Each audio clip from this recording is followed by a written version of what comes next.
Olá, e nossas boas-vindas ao Community Playbook, o seu podcast que fala de aplicações reais, atuais e futuras de comunidades. Eu sou o Caio Matos, sou um dos hosts do podcast e estou aqui com a minha co-host querida Jane Medeiros. Tudo bem, Jane? Tudo bem, Caio? Olá, pessoal. Boas-vindas a mais um episódio. Hoje a gente vai falar de um tema muito polêmico que eu queria trazer faz tempo.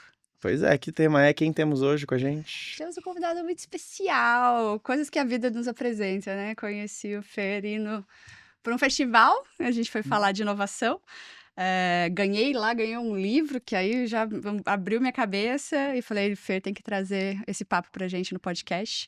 Obrigada, Fer, por ter aceito o nosso convite. É um convidado mega especial, pessoal, que transita aí entre marketing, inovação, comunidades digitais, mas aquela fronteira quente, né? Que já foi quente, já não é quente, a gente já não sabe mais, que é a Web3. Isso aí. Tem mais de 20 anos já de atuação no mercado, Isso. né? Atendeu muitas marcas aí como Albert Einstein, a Vivo, o próprio Timão.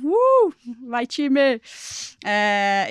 E como professor já impactou também mais de 20 mil alunos aí, como nos MBAs e pós-graduações que você atua. Isso aí. É o autor do nosso livro de hoje aqui, Metaverso e Web 3.0. Que mundo é este? Coleciona NFT? Isso também, Ainda? entre Olha, outras coisas. enfim, consultor, professor, palestrante de negócios digitais. A gente vai mergulhar na sua jornada hoje e entender como vocês enxergam o futuro aí das marcas, das comunidades, da Web3, da IA, o que aconteceu com o metaverso. Fernando, seja muito bem-vindo. Muito obrigada. Eu que agradeço, muito obrigado pelo convite, um prazer enorme estar aqui. Acho que uma surpresa boa a gente se conhecer e melhor ainda tá aqui hoje com vocês. Muito obrigado. Imagina. Muito bom. E aí, pra gente começar, Fernando, bom, a Jen até contou, né, toda essa trajetória impressionante aí que você tem no digital, desde dos primórdios lá até a grande explosão das plataformas que a gente tem hoje, né? Queria que você contasse pra gente um pouco dessa trajetória, mas também o que te marcou nessa evolução, né? Tipo, qual que foi o momento, ou se teve esse momento que você olhou e falou assim, nossa, agora esse jogo virou. Tá, vamos lá. Eu comecei trabalhando no digital, né? Comecei trabalhando em departamento de marketing, agência, veículo e empreendi nos últimos 15 anos, tá? Então, eu sempre fui aquele menino criativo ali que gostava de design e daí comecei a fazer algumas coisas de design e quando eu vi eu tava já desenvolvendo páginas para web, isso em 99, 2000 ali, então a coisa mais legal que a gente tinha era fazer GIF, né? Fazer as coisas pularem nos sites e daí comecei, sempre tendo essa lógica, né, de buscar inovação, de buscar alguma coisa mais legal. Por volta de 2004, 2005 começaram a surgir as primeiras coisas relacionadas às mídias sociais. Eu já achei aquilo legal e comecei a trabalhar em 2006. Trabalhei numa das primeiras agências voltadas para mídias sociais, então estava lá no comecinho, né? Galera fala muito hoje de trabalhar com influenciadores. Quando eu olho, eu falo assim, pô, a primeira campanha que eu fiz com influenciadores foi em 2007. Eram os blogueiros, a gente nem chamava de influenciadores, né? Então, de lá para cá, muita coisa foi mudando. Eu acho que, assim, alguns dos momentos de virada foi justamente quando a gente começou a entender que, cara, mídias sociais era um dos grandes pontos para a internet, né? Que a gente pensando lá que para quem começou fazendo só site, que era um negócio que tinha quase nada de interação, né? Quando a gente se depara lá em 2009 com uma grande adoção das mídias sociais e uma parte considerável das campanhas de marketing sendo feita para as mídias sociais, eu acho que isso já foi um ponto de, opa, peraí, tem uma coisa grande aqui, e nesse período eu já tinha um blog, que era o meu projeto pessoal, que falava de Twitter na época, que era o Twitter Brasil, e isso começou a me render as oportunidades de palestrar, falando sobre a plataforma, né? Eu lembro que quando, por exemplo, o Fantástico foi criar o perfil de Twitter deles, eles me chamaram, já mais uma galera, para falar de como que era essa plataforma nova que estava surgindo. Então acho que 2009 foi um ponto de virada importante ali, porque foi a consolidação das mídias sociais como uma plataforma muito importante pro marketing. E foi o período que eu comecei a dar aula e palestra, então acho que ali foi, opa, acho que tem uma coisa acontecendo aqui. Uhum. Caramba, 2009. Pra mim é tão... Parece que foi ontem, né? Mas, nossa, muito, muito legal. Nunca pensei... Quantos anos você tinha quando o Fantástico? Já pensou? Você dava uma consultoria pro Fantástico? Putz, 20 e pouquinhos, assim, tipo, não Caramba! tinha 30 ainda, tá? Tem um material bem legal, a gente, nessa época, falando de comunidade, tinha um encontro, um evento que a gente fazia, que soltava uma hashtag no Twitter, que era Nerds on Beer, NOB, tá? E a galera se reunia num bar, e a gente fazia isso toda quinta-feira, assim, ninguém fazia a menor ideia de quem ia estar lá, só soltava o hashtag e ia. Então era uma comunidade que estava se formando ali, e daí, sabendo disso, o pessoal do Fantástico falou assim, pô, mas como que vocês se encontram? Quem se conhece? Então, a gente só solta a hashtag. E daí o Zeca Camargo veio nesse encontro não, gente. e fez o lançamento do Twitter num encontro como esse. Que legal. Putz, nossa, que história. Não, E o mais quero legal é que saber. era o primórdio ali do que a gente estava iniciando de comunidade digital, né? Sim, A gente já sim. falava de comunidade desde as comunidades da Web 2, tá? E ali eu acho que era um exemplo muito legal, porque era tudo muito pequenininho, né? Uhum. Sei lá, a pessoa que mais tinha seguidores no Twitter tinha 100 e poucos brasileiros, tinha 100 e poucos seguidores, né? Uhum. Que é muito parecido com o que acontece hoje com a Web 3, né? A gente vê grandes contas, tem 1.000, 2.000 seguidores e tudo mais. Caramba. Bom, e acho que você tem, né, acabamos de falar de uma marca super relevante, né? E a gente até conversou esses dias, né, sobre todas essas questões do marketing. E a gente estava batendo esse papo aqui antes da gravação. Vem estratégias novas, P's novos no marketing, aí vem os trends tópicos, né? Agora IA, metaverso quando veio, Grande buzzword ali, todo né? mundo. Aí vem a inbound, vem a outbound, enfim, são muitas estratégias para por marketing aqui para as marcas. Ao mesmo tempo, você tem que estar se atualizando e passar tudo isso para seus alunos, Sim. né? Como que você consegue evoluir. Mas pegando, né, todos, independente desses hypes. Você é Uhum. professor, você trabalha com essas grandes marcas. O que que fica, né? O que que você acha que são os pilares, assim, que as marcas têm que olhar para construir uma autoridade, uma relevância ali no ambiente digital, independente dos altos e baixos? Tem que ficar seguindo todos os hypes ou tem Acho que ter que uma constância? Qual que é a sua... tá. enfim, o que você conta pra gente sobre isso? Tá, legal. Esse final de semana eu tava dando uma aula falando sobre conceitos de marketing, né? E obrigatoriamente a gente fala de 4Ps, não tem como. Ó. A gente tem um evento rolando agora nesse período que o Kotler tá aqui no Brasil falando sobre isso. Né? Então, acho que o que fica são os 4Ps. Acho que assim, a base que tá lá desde a década de 60 continua. A grande questão, e é um pouco do que eu falo no meu livro, é que esses 4Ps eles vão se atualizando. Né? A gente, quando foi criado lá atrás, na década de 60, produto era só produto, era para vender sabão, ponto. Né? Hoje a gente tem produto digital, a gente tem infoproduto, a gente tem todos os serviços, streaming e tudo mais. Acho que essa é a grande evolução que a gente vai tendo, né? A digitalização vai criando novos olhares, novas formas da gente pensar em produto, da gente pensar praça, né? A gente pensar o e-commerce, a gente pensar mobile e cada vez mais falando sobre metaverso, as plataformas imersivas, né? Citando novamente o Kotler, né? O último livro dele, ele fala de metamarketing, né? E eu acho que isso é muito legal para mim, foi um orgulho muito grande, porque eu lancei meu livro falando sobre metamarketing, né? O Kotler nem citava isso, e no último livro dele, ele fala... 24, né? Que ele lançou? Não, lançou agora em 25, 25? março de 25, né? O meu livro foi final de 22 para 23, né? Eu falo assim, pô, eu até fiz um post brincando no meu Instagram, eu falei, o Kotler tá me copiando. Tranquilo, hein? Nossa, eu já tô chocada que o Kotler tá aqui, vou procurar ele, porque... E daí, é um conceito que obviamente, né, não foi eu que criei, né, todo mundo que tava falando sobre marketing imersivo fala sobre metamarketing, né, o marketing dentro das plataformas com características de metaverso. Eu acho que as evoluções, elas passam por isso. A gente continua tendo a base, mas principalmente a gente vai evoluindo desses conceitos, e a grande questão é entender como eles transitam ali. Acho que os 4Ps continuam, né? A forma da gente comunicar, a gente fazer propaganda, só que, sei lá, se no começo a gente fazia só propaganda offline e a gente foi evoluindo para o mobiliário urbano, depois falando muito digital, hoje, quando a gente fala de plataformas imersivas, a gente tem uma sobreposição, né? A gente tem um mobiliário urbano acontecendo dentro das plataformas com característica de metaverso, onde a gente pode fazer uma empena digital. Então, acho que a lógica é muito essa, a gente entender o que a gente tem consolidado e ir transpondo para as plataformas digitais com a velocidade que precisa, com a forma que o veículo demanda ali, né? Meu pai do marketing permanece, né? Esses dias a gente tava até falando, né, dos 8, já tá em 8 P's, né? Sim. Vai até quantos P's? Daí Mas já os teve o 4, 8Ps, tem os 7. 7, tem os 6Cs, né? Tem os 4Cs. É que também a galera pega essa lógica, né, de letra e número e vai criando seus conceitos em cima, né? Então tem um pouco disso. O Kotler mesmo, ele já falou um dia que o 4Ps tinha morrido, aí ele voltou atrás que não. Mas eu acho que essa base, ela continua sendo fundamental. Nos P's de marketing, onde você acha que comunidade entra, Fê?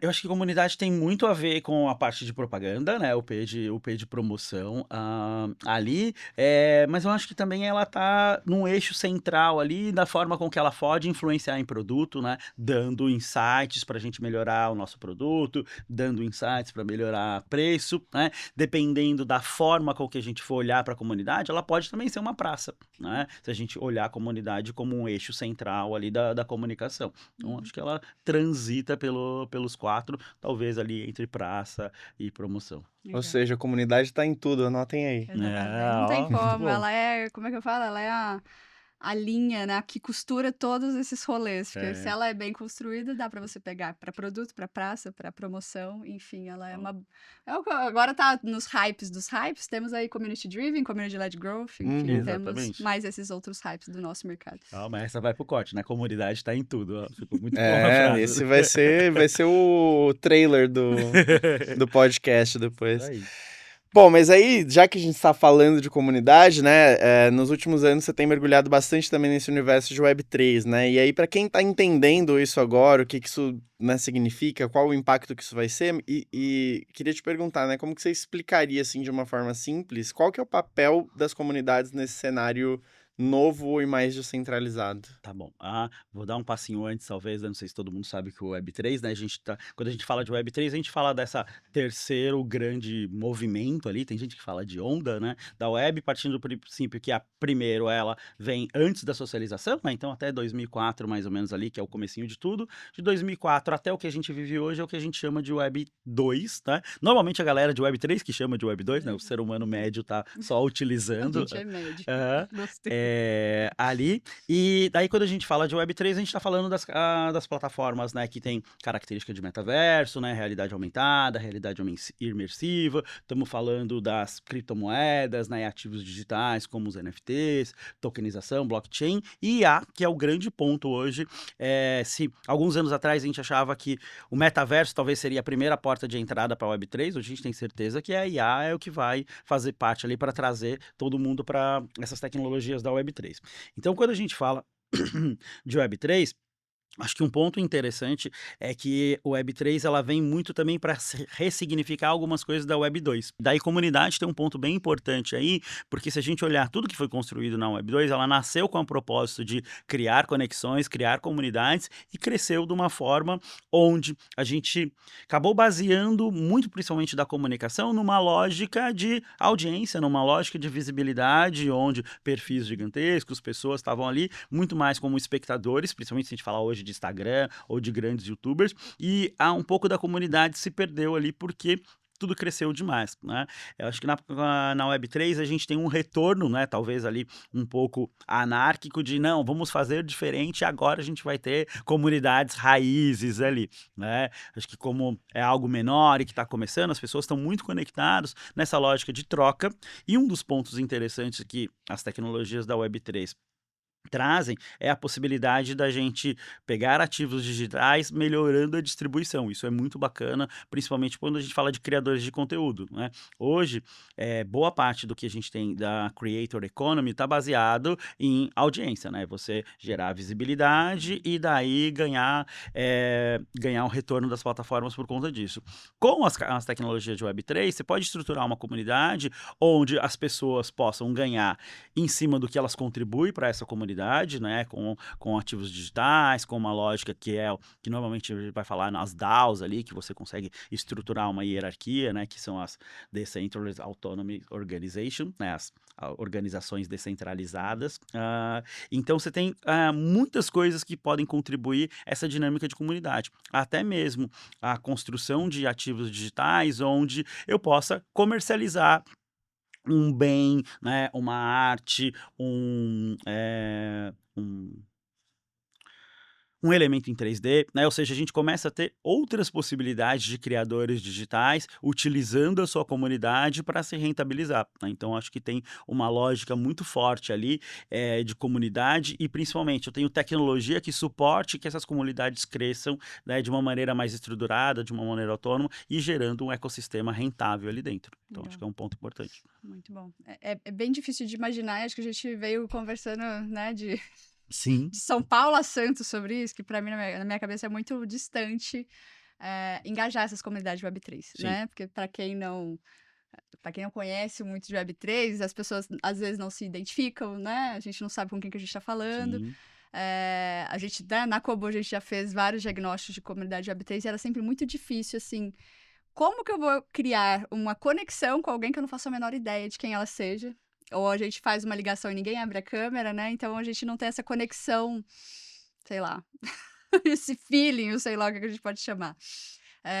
E para mim sempre é um mistério, e eu acho que eu acredito, né? Eu queria saber a sua opinião, que as pessoas que vão para essas comunidades de Web3, elas estão mais engajadas por causa desses ativos digitais, os tokens, as recompensas, sei lá, as NFTs, enfim, tem uma recompensa, uma monetização ali por trás, mas nem sempre, porque aí eu fui atrás dessas comunidades Web3 e assim, as discussões são riquíssimas, gente que estão em projetos e comunidades de Web3 há 3 anos e nunca rentabilizaram R$1 ainda, Uhum. né? Então, você pode dar um comparativo mesmo, assim, da sua visão, né, sobre o que engaja nessas comunidades, tem um perfil de quem vai para lá só para ter uma recompensa financeira de algum ativo digital, e o que diferencia essas pessoas que vão pelo propósito do projeto? Você pode dar um overview do que engaja essas pessoas, esses Tá. dois mundos aqui? Legal. Eu vou trazer o tom professoral para a história, né? A gente tem Eu lá acho ótimo, agora a gente está tendo uma aula A gente disso. tem a pirâmide de Maslow, né? Que Sim, normalmente a das gente vê nos necessidades. memes ali, que é a pirâmide da necessidade. A gente tem Wi-Fi e bateria, né? Hoje em dia o meme é esse, né? A necessidade básica ali. Wi-Fi, bateria. Mas, né, obviamente, né, quando a gente fala de recompensa financeira, tá no topo da pirâmide, mas a gente tem outras coisas, né? Por exemplo, status, tá? E eu acredito bastante que tem um pouco de saudosismo ali de muita gente que tá na Web3, que a Web3 ela tem características muito parecidas com a Web 1, que era o comecinho de tudo. As pessoas estavam ali na Web 1, assim como estão na Web 3, construindo. Então eu acho que esse prazer de fazer parte, né, de construir algo novo, como a gente tinha que estava trilhando um caminho e agora talvez retrilhando, né, reconstruindo esse caminho, pegando o que já aconteceu com a Web 1 e com a Web 2 e tentando fazer diferente, quando eu brinquei que tem esse olhar mais anárquico, eu acho que esse é um ponto que move muita gente. Tem bastante gente que não tá ali só pelo dinheiro e sim pelo status de fazer parte, né? Fala-se muito de mod, né? Então eu sou mod de uma determinada comunidade, ali eu sou o moderador daquela comunidade, e isso traz um status para aquela pessoa.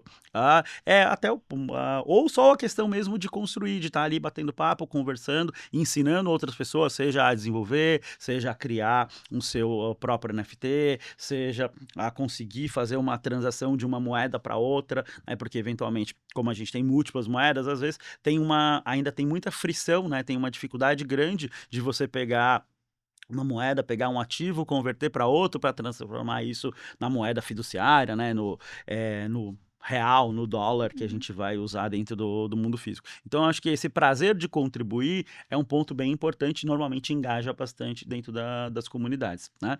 E acho que um ponto legal que você trouxe, falou assim, como que eu engajo uma pessoa que sequer eu sei quem ela é, né? Mas a pergunta é, será que eu preciso saber? Vamos pensar ali num grande local, numa balada, num grande evento ali, você está engajando aquelas pessoas e você não sabe quem são uma a uma, né? Dependendo do ambiente que você está, às vezes você pode ir num barzinho, conversar com aquela pessoa 1, 2, 3 horas, sentar e não saber onde ela trabalha, o que ela faz, né? Quem são seus pais, suas mães, seu CPF, seu RG, e aquele papo foi super gostoso e foi engajador. A gente tem uma lógica, principalmente no mundo corporativo, né, que a gente parte pela lógica de o que você faz? Daí você já fala o que você trabalha, aonde você vai. Eu tenho o caso de uma amiga que morou na Argentina durante um tempo, e ela falou que para ela foi um choque muito grande, a lógica como eles lidam com o trabalho é diferente e tal, né? E daí ela chegava nos lugares, perguntava assim, o que você faz? Aí ela falava assim, eu trabalho com marketing, eu faço isso, faço aquilo. Então, as pessoas falam assim, tá, mas o que você faz além de trabalhar?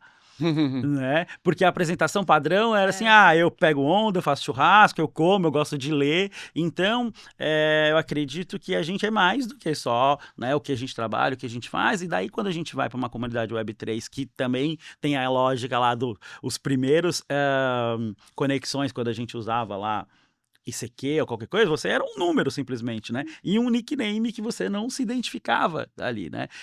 Para quem é mais velho, já é 40 a mais e usou a internet lá atrás, né? A gente tinha o nosso nome completo, não tinha o nosso cargo, né? A gente era aquela construção que a gente Um queria boneco. ser, né? O nosso bonequinho ali e tudo mais, tá? Então, acho que a internet, né, a Web3, ela traz um pouco isso de você ser quem você quiser.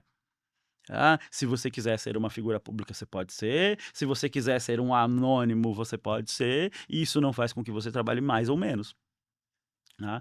Acho que ele, seguindo essa lógica, né, de ser uma antítese da Web 2, eu acredito que a Web 3 traz bastante isso. Né? A Web 2 nos obrigou, né, a ter nome completo e RG por conta Sim. do Facebook ou qualquer outra Ah, plataforma ali, né? legal. Até então a gente era o Lorde qualquer coisa, né? A gente não colocava nossas fotos de verdade? Tinha gente que sim, tinha gente que É. não, né? Eu acho que Primeiro que a gente assim, quase não usava foto, né? Porque Não, não tinha câmera era mais digital, difícil, é realmente. verdade. não tinha câmera digital e era difícil fazer o upload de Nossa, arquivos, era É um que né? você tá inferno. pensando MSN e o Fernando tá Não, falando eu lembro do Mirk. ICQ. Eu lembro do Não, o Mirk e próprio do ICQ, né? O ICQ, Eu o ICQ. lembro do meu número até hoje. O IN. Então, Nossa. mas eu acho que eu fui... 17965-372. Inclusive, se você quer entrar no site do ICQ hoje em dia, acho que você consegue até. Consegue retomar. Eu Sim, resgatei o sim. meu, mas eu não lembro se eu Tem. punha foto. Só lembro que todo mundo me chamava atenção. Lembra disso? Isso era no Isso era MSN. MSN? Era. Ah, então eu tô ICQ lembrando. era do. Ah, é verdade. É. Era o Mas toque. eu acho que nesse ponto, né? Eu acho que tem vários pontos com relação ao Web3 que eu considero bastante interessantes, né? E que algumas coisas eu sou cético, Uhum, outras coisas eu acho que vão ser desafios, né? sim. Então, quando a gente olha para todo esse histórico, né, da Web 1, Web 2, Web 3, eu de fato acredito que um elemento interessante, bastante importante da Web 3 é voltar a ter, né? Porque, assim, a gente observou um movimento muito grande, né? Quando a gente olhava lá no passado, a gente tinha o quê? A gente tinha e-mail, que é uma coisa que é completamente descentralizada, né? Você tem Exato. ali o seu provedor de e-mail, ok? Tem alguns que são, inclusive, autônomos, né? Proton Mail, qualquer coisa assim, que Uhum. principalmente os desenvolvedores gostam de Gostam, usar. sim. Mas é uma coisa que é completamente intercambiável, né? Você tem conexão entre todos os outros. E a gente entrou num momento da Web 2 que tá todo mundo no lock-in da rede, né? Do Uhum. efeito de rede. Ou seja, todo mundo tá dentro de uma plataforma específica e você sair dessa plataforma é muito difícil, porque todos os seus contatos, todos os seus dados estão ali e não são de posse sua, né? Eles são Exato. de posse de uma empresa terceira. A gente tá morando numa casa alugada, com móveis alugados, tudo, nada é seu ali, né? Exatamente. E a Web3 ela vem muito com esse lugar de, beleza, vamos ser dono das coisas de novo, né? Isso. Vamos nós voltar a ter a nossa autonomia, a gente voltar a ter, beleza. Até pode ser que tenha uma plataforma que agregue todo mundo aqui, Uhum. mas o dono do seu perfil é você, né? Sim. Inclusive tem outras redes até, talvez considerando fora da Web3, que estão nessa lógica, como o Blue Sky, por exemplo, Isso. com a lógica deles ali de cada um ser dono do seu domínio e você poder migrar suas Ele ser mensagens para outras. intercambiável, né? Uhum. Mas aí o que eu penso, né, até com esse ponto que a Jen trouxe, né, putz, como é que eu consigo engajar uma galera que eu não sei quem é? Acho que engajar não é tanto problema, né? Eu acho que a parte que me deixa um pouco preocupado é a parte da. Eu acho que tem essa tendência da Web3 também, até por conta, né, de uma boa parte da comunidade ainda tá localizada em cripto, né? Uhum. De ser uma. A confiança na Web3 é baseada na desconfiança, né? Ou seja, você não confia em ninguém, mas você tem uma tecnologia que garante a confiança, né? Mas Uhum. a A lógica confiança no protocolo, né? a lógica é, eu não confio em ninguém, eu sou dono das coisas e eu vou cuidar das minhas coisas, né? E as outras pessoas, tipo assim, é só eu tomar cuidado pra não cair em nenhum golpe, mas de resto eu não preciso necessariamente confiar que aquela pessoa tá com uma intenção X ou Y, né? Então acho que é um paradigma completamente diferente de como a gente gera confiança dentro da comunidade. Como o Fernando falou, né, quando a gente tinha grupos no Mirk, no ICQ, ou até em jogos online que já existiam lá nos primórdios, comunidades eram formadas, as pessoas se conheciam pelo nickname, pelo personagem que a pessoa Isso. decidia representar ali, né? Então acho que é uma coisa Voltando que pro é básico. diferente. O que me preocupa um pouco, e a parte que eu sou cético, ainda tem um pouco em relação a essa questão de cripto, que é você ter uma autoridade, e até tem projetos que estão tentando buscar quebrar isso um pouco, né? Mas Uhum. você tem uma autoridade muito baseada em capital, né? Ou Sim. seja, você tem uma DAO, por exemplo.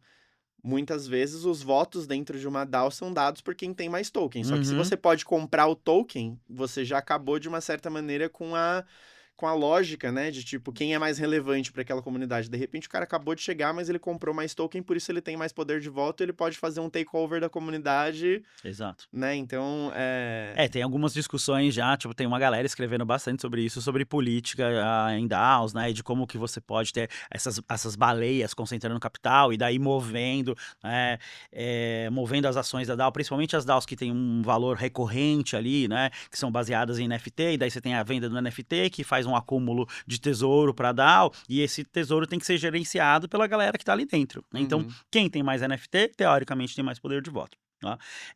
Uma das soluções que já foi dada foi pensar que eu tenho poder de voto tanto para quem tem mais NFTs, né, tem mais tokens ali, mas eu também tenho um poder de distribuição desses tokens por engajamento. Então, a pessoa uhum, que está todo dia ali, ela recebe em tokens, então ela também vai acumulando. Então, ainda acaba sendo uma lógica muito semelhante ao que a gente tem no mundo físico, né? uhum, Você é remunerado pelo trabalho que você Exato. tem ali dentro daquela comunidade, uhum, ou se você já veio rico de 3 gerações, já eu comprando tudo que tem ali dentro, você tem, mas você vai tentando equilibrar. uhum, Tá?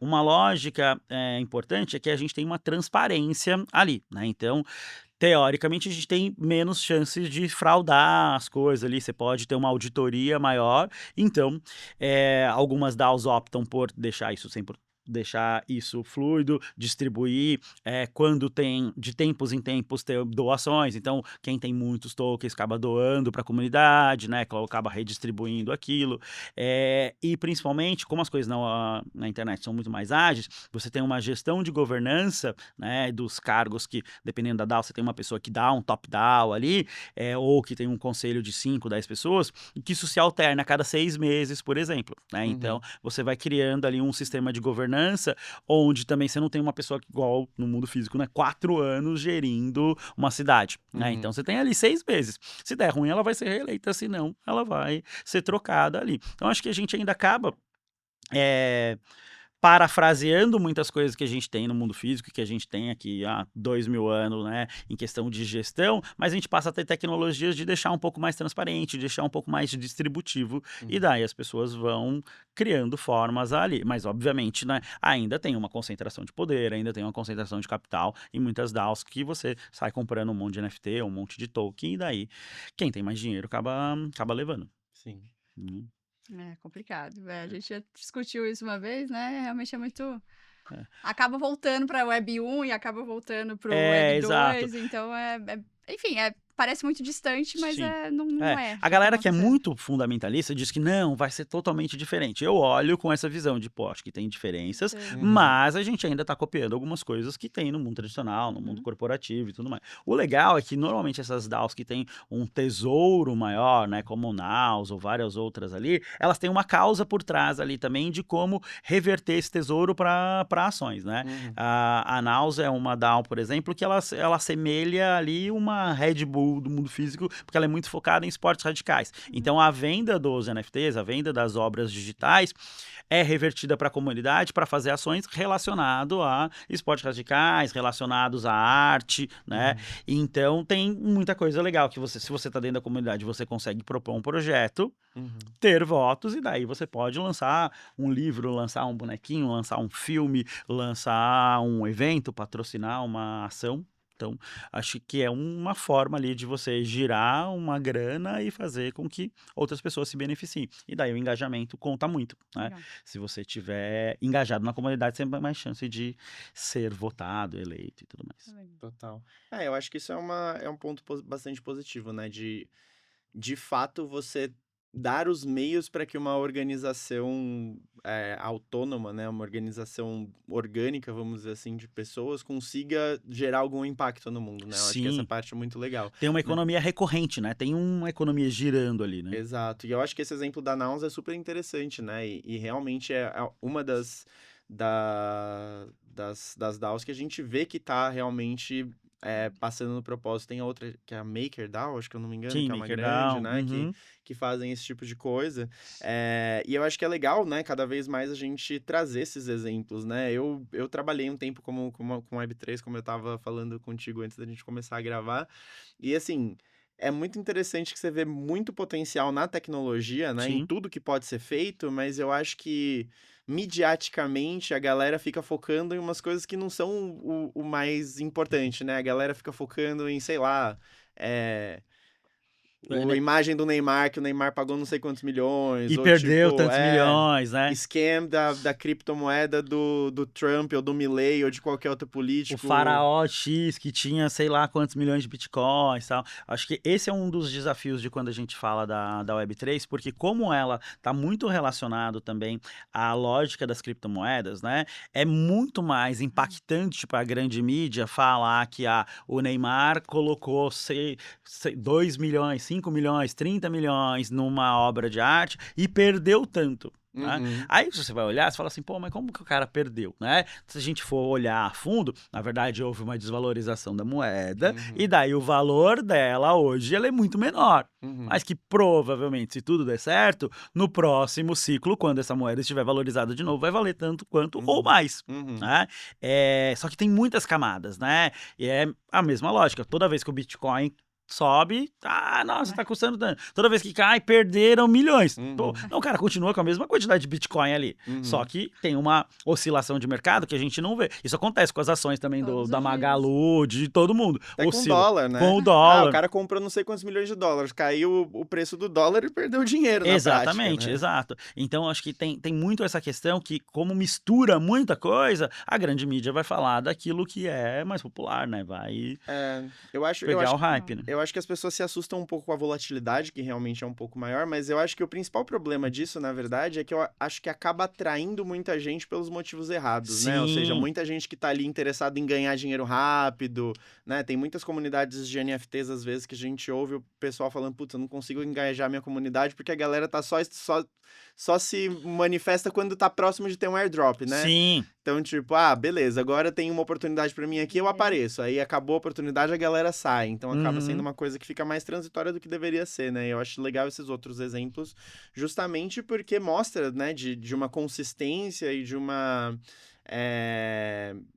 comunidade que é perene, que tá fazendo virar ali o tempo todo e que as pessoas estão engajadas de fato com o que ela tá disposta a trazer pro mundo e não necessariamente com ter ganhos rápidos, né? Quando fala dessas questões de airdrop, né, fazendo o paralelo com o mundo físico, pra mim parece muito evento, né? Você faz aquele evento super legal e daí o cliente fala assim, mas o que eu vou fazer pro meu stand ser bacana? Você fala assim, pô, vamos criar uma ação, vamos criar alguma coisa engajada. Mas se a gente der um brinde? Aí você fala assim, pô, legal, é bem provável que vai fazer uma fila enorme. Mas a pessoa vai lá, vai perguntar, fala assim, o que tá dando de brinde aí, tal coisa. Aí ela pega o brinde e Vai vaza embora. e não vai lembrar quem é a marca, ela vai lembrar do porquinho que ela ganhou.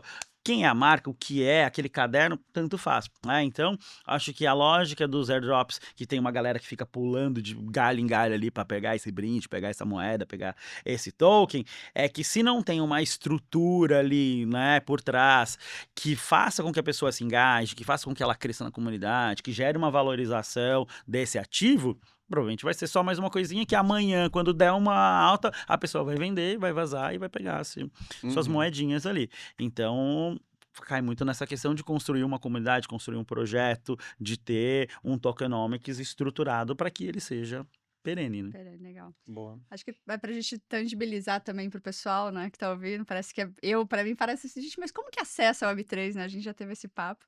Na prática, Fer, o que diferencia uma comunidade que tá na Web3, que tá uma tradicional aqui no Facebook, no WhatsApp, no Discord, no Slack, enfim? E quais as principais diferenças que você vê na liderança, nesses mods, né? Desses moderadores das comunidades.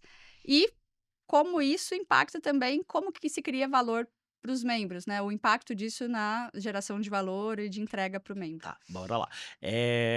Questão de plataforma, né? Boa parte das comunidades Web3 também tem presença na Web2, né? Porque ela precisa fazer vídeo no YouTube, ela precisa fazer post no Instagram. Existe uma concentração muito forte no X, né? No Twitter, por conta da velocidade ali, daí todo o mercado cripto, o mercado financeiro usa bastante, então elas também estão ali concentradas, tá? Na maioria das vezes, a principal plataforma de gestão das comunidades Web3, né, tá baseada no Discord. por conta da facilidade ali de você conectar outras coisas relacionado ao Discord. Então você pode criar uma área para dentro da comunidade que uma pessoa possa acessar desde que ela tenha um NFT específico, né? Desde que ela tenha um token, um ativo. Então você vai criando essas camadas ali com base nesses cargos. Então existe uma grande concentração dessas comunidades estruturadas dentro do Discord, fazendo essa conexão com o NFT que você tenha para chegar a um determinado local, e pela vantagem também de você conectar algumas plataformas que fazem uma distribuição também com base no seu ativo. Então, sei lá, tem a comunidade baseada em engajamento que tem lá uma área só para você dar o GM ali, né? O good morning, porque se todo dia você dá o bom dia, né? Você vai ganhar um pouquinho disso. Então ficou tão poluído que tem um lugar só para você dar o GM. Então você chega lá e na Web3 é engraçado que bom dia, boa tarde, boa noite, você dá GM, né? Porque qualquer lugar do planeta pode ser alguém que seja bom dia, né? Então você dá um good morning lá. Então, na maioria das vezes está concentrado no Discord.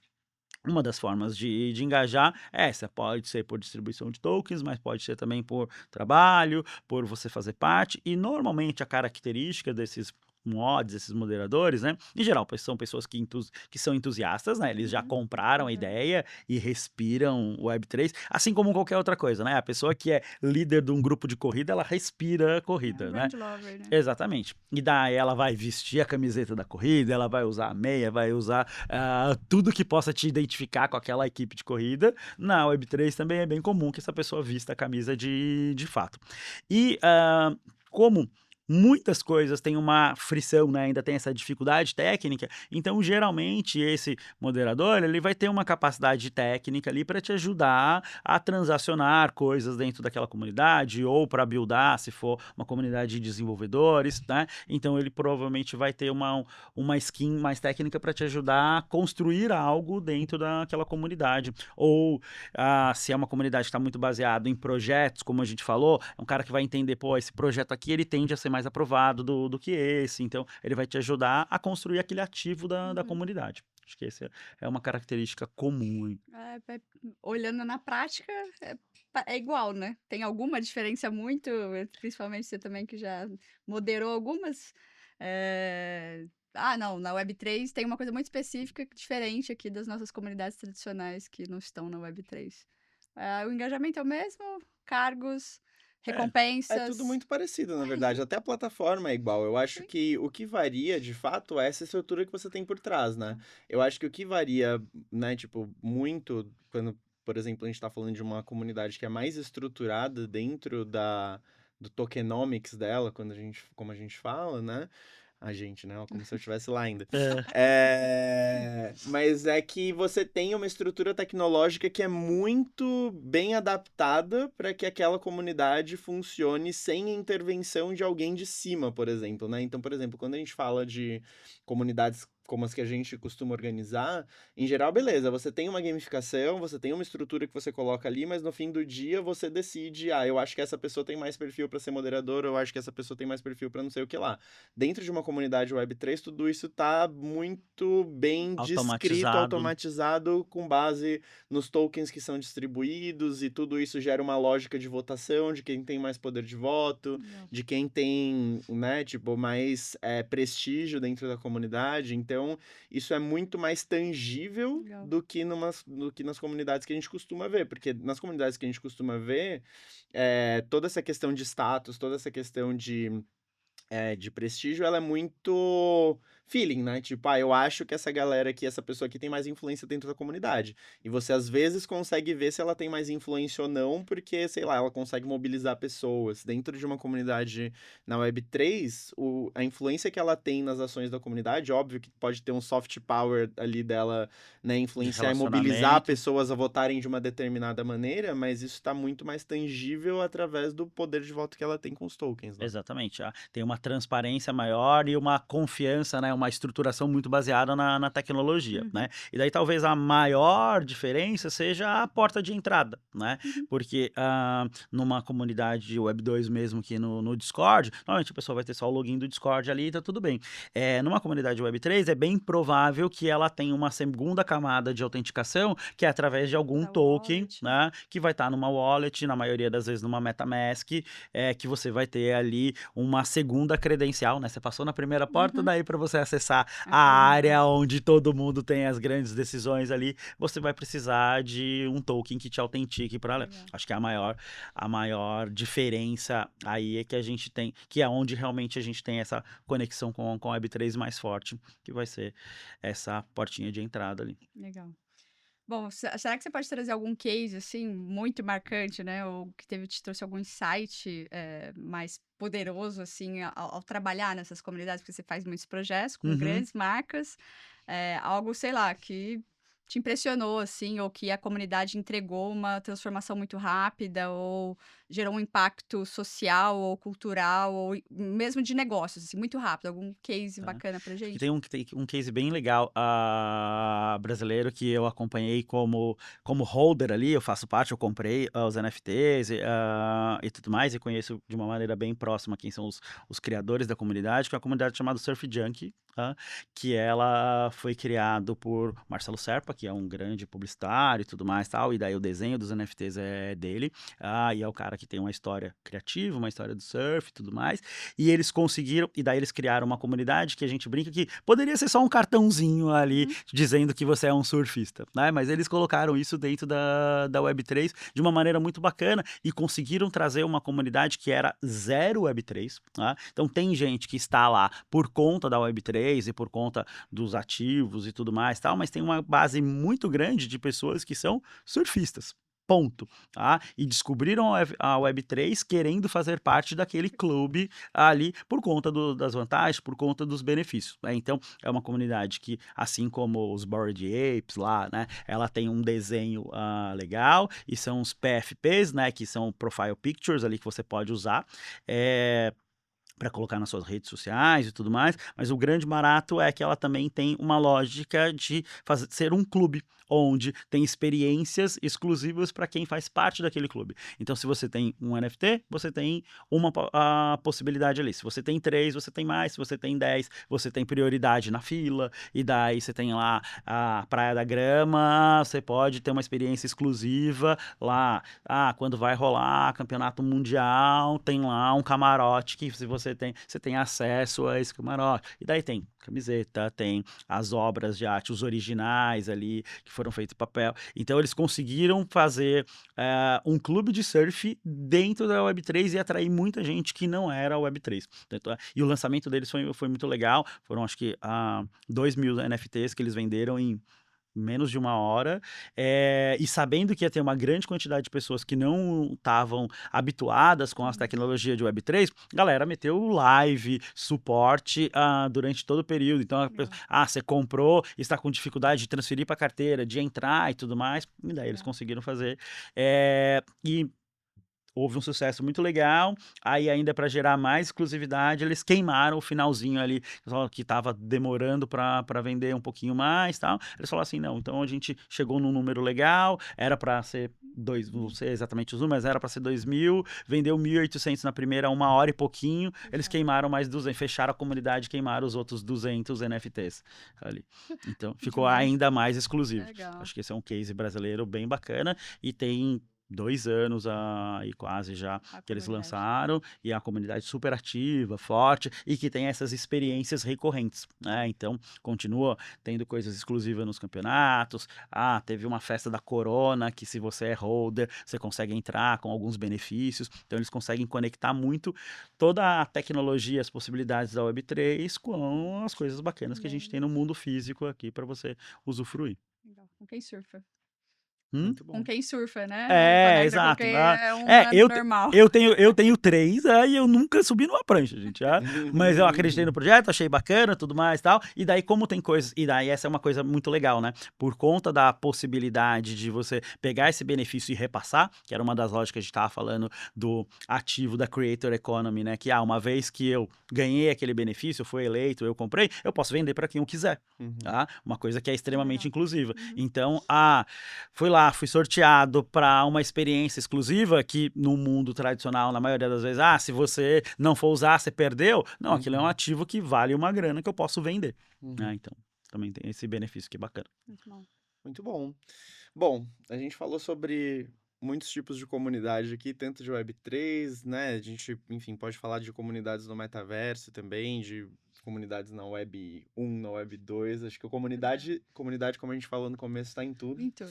Não só nos 4Ps, mas também, né, em toda a arquitetura da web, O vamos ser dizer humano assim. é um bicho sociável, né? A gente nasceu para viver em comunidade, né? Acho que é isso que nos diferencia dos outros mamíferos, né? Exatamente. E aí, exatamente essa próxima pergunta, né? Ou seja, né, na sua visão, o que que diferencia uma comunidade que realmente gera valor de uma comunidade que é só número, né? Ou seja, como que essas comunidades você enxerga que podem fortalecer as marcas, aumentar engajamento, criar conexões e gerar crescimento orgânico para os Tá? negócios?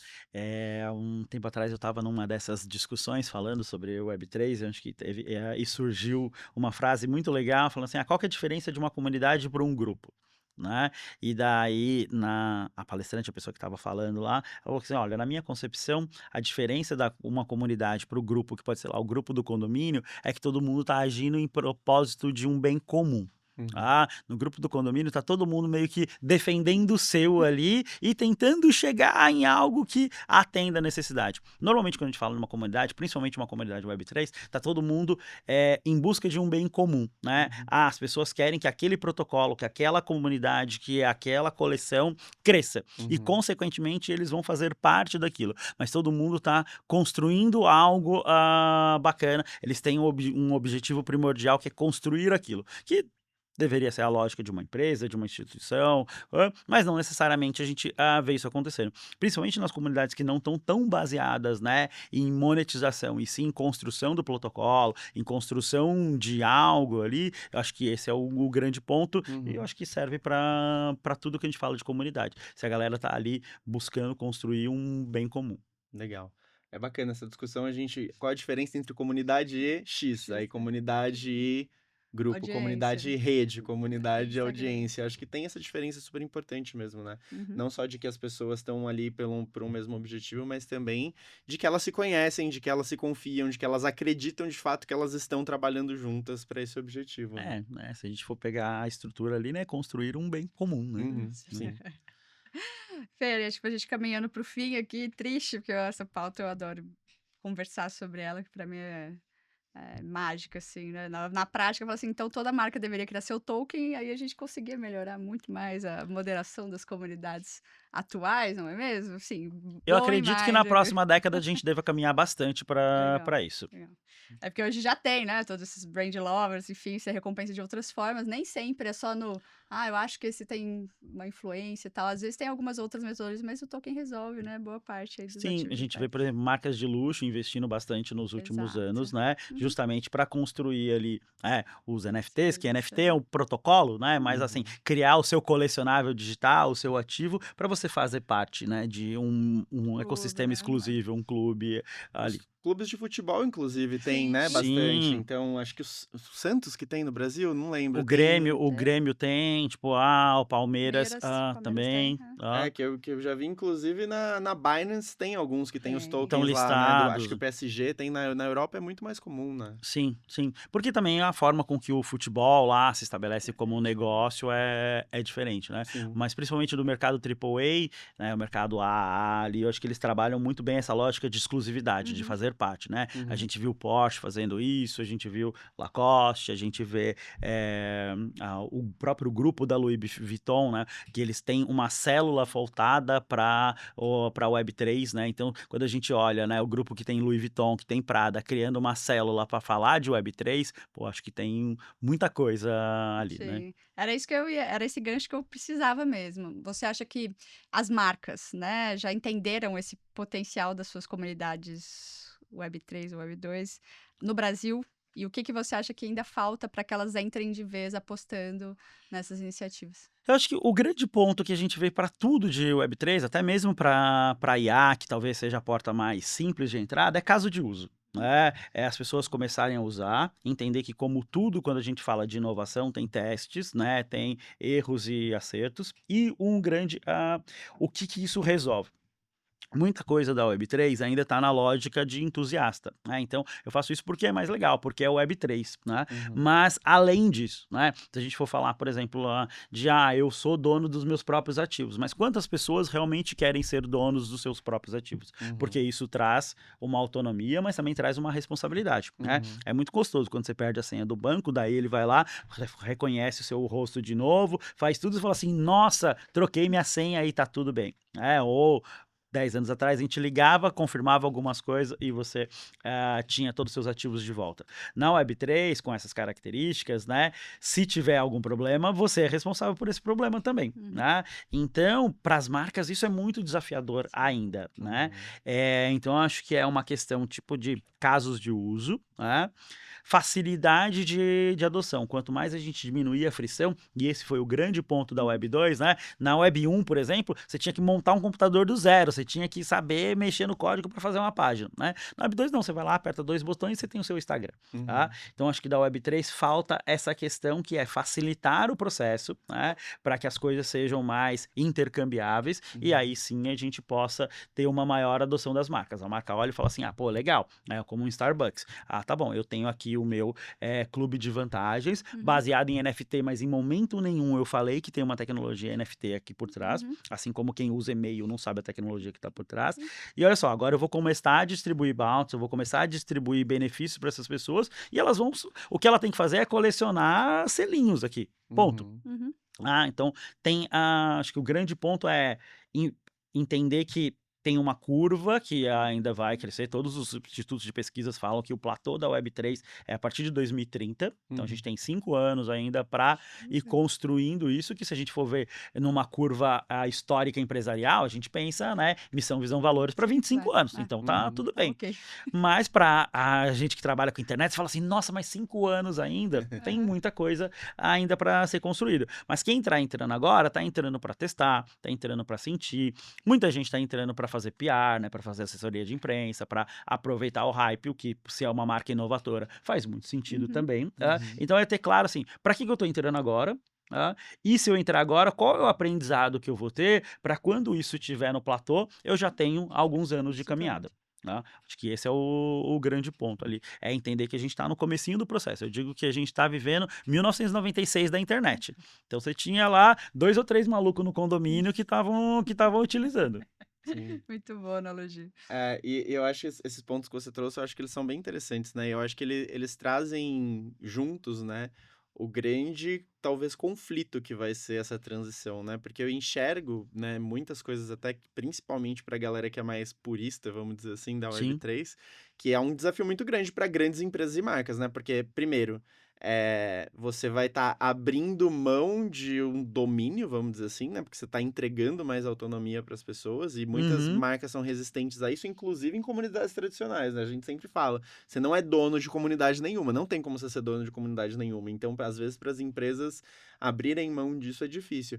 E o segundo ponto é esse justamente da praticidade, né? Acho que a gente vive num mundo hoje que está numa cultura de conveniência, né? Que é tipo tudo com clique, tudo com um face recognition, qualquer coisa assim. E a Web3 não é assim, né? Por Pelo menos essência. por enquanto ainda não, né. E a galera que é mais purista, né? Que é tipo assim, você tem que ser o dono, né? Que Not daí your keys, not your coins. É tipo assim, cara, exatamente. você tem acesso a uma carteira que tem uma senha que são 12 palavras, que se alguém descobrir as 12 palavras, você Já era. perdeu. Se você perdeu, já era. Se você anotar no papelzinho e enterrar e mofar, perdeu tudo. Você dá risada, mas tem gente que faz Eu isso, adoro essa cara. história desse cara, né? Não, Do Bitcoin que tem. uma vez que eu fui num evento, faz 2 anos atrás, acho que foi no Ethereum Rio, que eu tava conversando com um cara, ele é um cara da Ledger, né? E ele tava Uhum. falando dos brindes que eles davam. E um dos brindes que eles davam era uma cápsula de metal, porque ele falou que tinha gente que gravava as coisas em metal, botava dentro dessa cápsula e botava, tipo, no mar. tá ligado? Tipo, assim, é um nível É surreal. de proteção que é tipo, é difícil pra gente. E assim, é difícil você pensar, né, que tipo, a pessoa que tá habituada hoje a perdi a senha do banco, vou pedir uma nova, imagina a pessoa pensar que, tipo assim, todo o meu dinheiro tá aqui, se eu perder essa senha, eu perdi todo o meu dinheiro e acabou minha Exatamente. vida, sabe? Tipo, Exato. é uma fricção muito grande, né? Sim, e é isso, né, depende do quanto você tem na sua carteira, né, e depende como que foi essa sua ascensão, as pessoas se preparam como se fosse um ataque zumbi realmente, É. né, a pessoa tá super preparada ali, porque Bunkers. é num bunker, mas ela não vai para o bunker, mas ela coloca a senha dela no bunker, coloca ela marca em ferro, né, Uhum. tem um monte de coisa, porque às vezes tem uma grana considerável ali. Uhum. Né? Em muitos casos tem muito de ativo digital que a pessoa tá guardando ali, então pode fazer um impacto considerável na vida dela. Com certeza. Então, para as marcas é isso, tem muitas camadas ali que aos poucos a gente vai diminuindo essa frição e consequentemente começa a ser mais interessante para as marcas.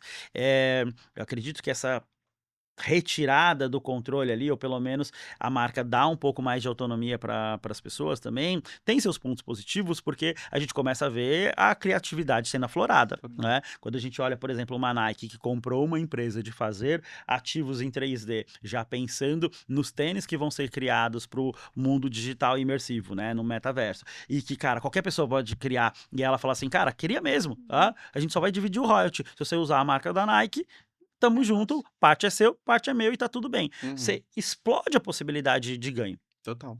Que é a mesma lógica do mercado AAA, olhando para esses ativos, pensando que assim, olha, se eu tenho uma bolsa aqui que normalmente ela já circula 3 vezes, né, como uma Hermès, por exemplo, ou uma Prada, que ela tem um second hand, né, que é muito comum quando a gente fala de moda, que vai crescer nos próximos anos ali, e que 50% do mercado em 2050 vai ser second hand, ela fala assim, pô, beleza, eu vendi uma bolsa por $13.000, que daqui a 3 anos ela vai valer 45 Uhum. e eu não ganhei um centavo com isso. Uhum. Tá? Ela fala assim, opa, peraí, e se eu transformar isso num ativo digital que está rastreável, que tem um laço e que toda vez que houver uma transação, eu ganho 2%, eu ganho 5%.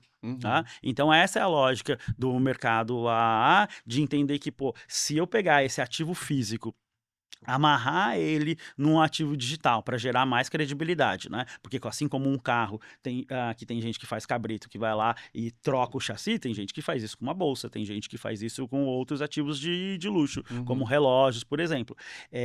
Então ele fala assim, pô, se eu crio um ativo que não tem como ser falsificado, alterado ali, gera maior confiança e que eu possa também ter uma receita recorrente, que é o que toda grande empresa fala assim, como que eu posso ganhar dinheiro dormindo? Né? Uhum. A gente começa a amarrar algumas outras coisas, que ainda, né, é um pouco mais limitado justamente por essa questão de frição. Mas, no futuro, todo esse grande mercado que circula em second hand, mercado de luxo e tudo mais, vai começar a se beneficiar um pouquinho desses ativos, e daí por isso que a gente vê a Louis Vuitton, a Prada falando assim, opa, eu quero estar de olho nisso aqui, porque daqui a um tempo eu vou viver muito mais do que circula no mercado secundário do que na minha própria venda inicial. Muito bom. Bom, né? Essa Bom aula eu não demais. queria finalizar, não, Fê, porque olha, tô Obrigado. adorando o papo, mas acho que, né, temos que dar seguimento. Foi um prazer ter você aqui. Acho que, Eu que mas para agradeço. a gente ter uma última pergunta, assim, né, vendo toda a sua trajetória, 20 anos, tanto, né, tanto conceito, tanta coisa que a gente está trazendo. Se você pudesse dar o conselho para o pessoal que está em casa, que está ouvindo aqui o nosso podcast, para quem quer construir comunidades relevantes nos próximos 5 anos, já que vai acontecer Bom. essa curva aí, eu tinha colocado 10, vocês vão falar de 5, seja no digital tradicional ou no Web3, qual o conselho que você daria para a galera hoje? Eu acho que a lógica é como plantar uma árvore, né? Se você quer aproveitar da sombra daqui 20 anos, plante a árvore agora, tá? Acho que aqui a lógica é a mesma. Comece o quanto antes, né? Comece a não ter medo da IA, comece a flertar um pouquinho mais com os ambientes digitais imersivos, comece a olhar para tudo que a gente está vendo relacionado às tecnologias de realidade aumentada, porque isso daqui a alguns anos vão ser realidade. E são essas pequenas coisinhas desafios que vão colocar a gente com o pé na Web3, talvez de uma maneira um pouco mais simples, para você entender nessa tecnologia, para aí dar um passo de comprar um criptoativo, entender como funciona, né, Bitcoin ou qualquer outra moeda digital, que aos poucos isso também vai fazendo parte dessas estratégias, né? Eu costumo dizer que do mesmo jeito que quando eu comecei a trabalhar, tinha um profissional de marketing e o profissional de marketing digital, aí depois tinha um profissional de marketing digital e a pessoa de social, tá? E a pessoa de mobile, e hoje uma pessoa que trabalha com digital, ela tem que entender de social, ela tem que entender de mobile, e ela precisa ainda entender do marketing tradicional. A gente diz que tudo que foi digitalizado, de alguma forma vai ser tokenizado. Então, nos próximos anos, cada vez mais a gente vai ver as grandes empresas entrando com o pezinho na Web3, e você que é profissional de marketing, você que é profissional de comunicação, você que está lidando com comunidade, sua comunidade de alguma forma vai passar por uma tokenização ou algo relacionado à Web3 nos próximos anos. Isso aí, Bom demais. não tenho dúvidas. Também não tenho. Antes da gente fazer os nossos encerramentos oficiais, onde o pessoal te acha, né, Fê? Deixa aí sua rede, onde o pessoal acha teu livro. Eu tenho um autografado. Olha só que legal. Olha só. Como as pessoas acham sua palestra, suas aulas? Deixa um recado final aí para o pessoal, Fê. @Fernando Souza nas principais plataformas da Web2 e nos ecossistemas de Web3 também você vai me encontrar. fernandosouza.com.br, o meu site, porque ainda é importante a gente ter esses ativos que nasceram lá na Web1, tá? E daí a ideia é que o diálogo começa aqui, se estenda pelos ambientes digitais, então vai lá, me adiciona no LinkedIn, no Instagram, pode me procurar no Discord, onde você achar melhor. Muito bom. Obrigado. Foi um prazer, Fê. Obrigada pelo seu Prazer é tempo, né? Não é um ativo, mas o tempo é um ativo, Sem né? dúvida Porque olha, nenhuma. ele Maior devia de todos ser os monetizado. Ele é. Ele é. A frase mais antiga do mundo é tempo é dinheiro, Tempo né? é dinheiro, Exatamente. é isso. Tá pronto pra entrar na Web3, gente? Eu não sei, eu tenho um pouco de medo ainda, brincadeira. Já estamos lá, né? A gente gerencia a comunidade de Web3, e por isso que é tão importante essas discussões no próprio Cubo Comum. O pessoal ainda acha que está tão distante E tá muito e já está próximo. ali. Sim. Ou a pessoa já está, né?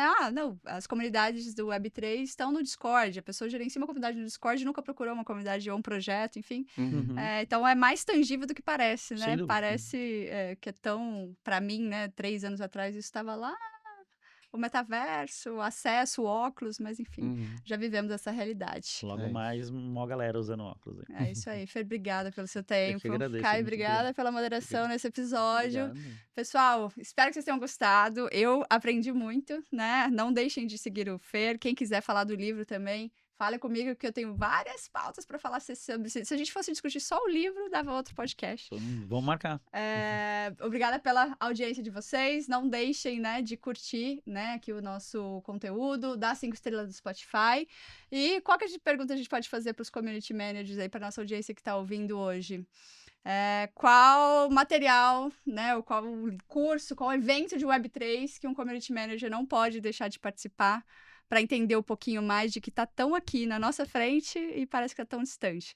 Deixem nos comentários para a gente se encontrar nesses eventos. E a gente se vê no próximo episódio. Até a próxima, pessoal! Até mais, pessoal.